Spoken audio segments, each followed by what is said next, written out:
காலைல எழுந்த உடனே கொஞ்ச நேரம் வெளியே போகலான்னு யோசிச்சு வெளியே போகும்போது தான் அவன் யோசிச்சான், ரொம்ப நாள் ஆச்சே நம்ம வாக்கிங் போய், இன்னைக்கு கொஞ்ச நாள் நம்ம வாக்கிங் போயிட்டு வரோம்னு சொல்லி அவன் வாக்கிங் போனான். 30 days டிசிப்ளின் ஸ்டோரியோட இன்னைக்கு டே 8 யூடியூப்ல பார்த்துட்டு இருக்கீங்கன்னா மறக்காம சப்ஸ்கிரைப் பண்ணிக்கோங்க. ரோடு ஃபுல்லா பிஸியா இருந்துச்சு. எல்லாரும் எங்கெங்கேயோ ஓடிட்டு இருந்தாங்க. ஒரு பக்கம் காலேஜ், ஒரு பக்கம் ஸ்கூல், ஒரு பக்கம் ஆஃபீஸ், ஒரு பக்கம் வேலைன்னு சொல்லி அப்படி எல்லாரும் ஓடிக்கிட்டே இருந்தாங்க.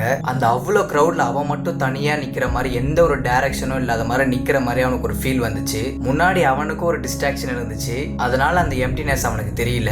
இப்போ அமைதியா அவன் நின்ன அப்பதான் அவன் லைஃப்ல எவ்வளவு கன்ஃபியூஸ் இருக்குன்னு சொல்லி அப்பதான் அவனுக்கு புரிய வந்துச்சு.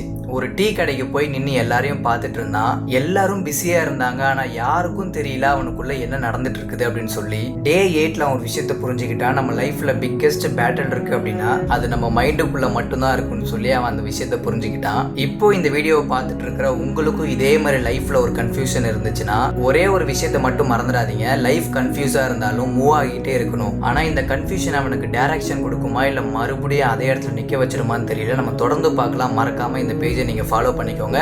இந்த வீடியோவை உங்க ஃப்ரெண்ட்ஸுக்கும் ஷேர் பண்ணிடுங்க.